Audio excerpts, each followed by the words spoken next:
So yesterday we were in Pompeii, which was everything that I hoped it would be and more, to be honest with you. We didn't get time for me to stop and do a video there because the tour was quite intense. There was a lot to see and the guide wanted us to see it all. So I couldn't find sort of 3 or 4 minutes just to stop and do something. And to be honest with you, the pictures are more beautiful than anything that you would look at just looking at me and something behind. So I thought this would be nicer. So while I was walking around, I was thinking about the lives of these people in Pompeii. They were getting on minding their own business.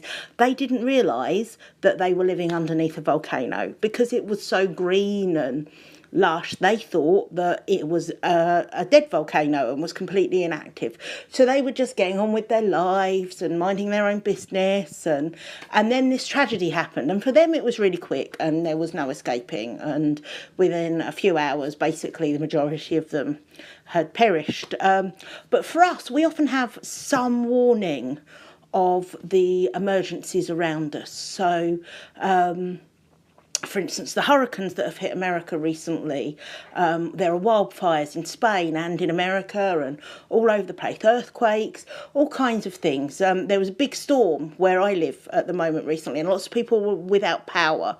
3 or 4 years ago, we had major flooding in our area.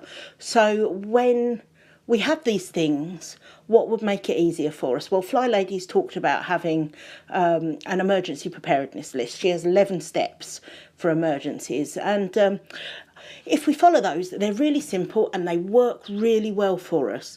So it's just real simple things like knowing where all of your insurance papers are, medical things that you might need, having a list of emergency contacts, having enough clean water that if your water went out, you could survive for a few days. Things like that that just really make a difference in an emergency and make your life maybe that just a little bit easier than it could be otherwise.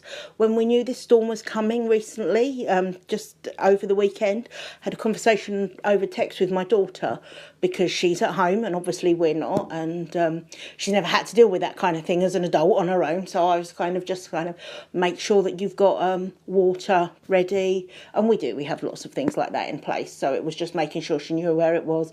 I wanted to make sure she knew where the fuse box was, where all the emergency things were, that she could have her phone charged all of the time, just things like that, simple things like, do you know where the manual can opener is? Because our can opener is electric. Well, that's no good without power.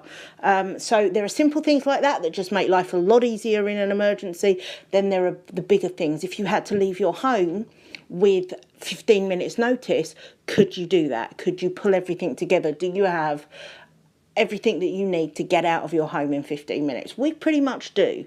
So today my challenge is for you to think about some of those things that need thinking about for an emergency preparedness plan.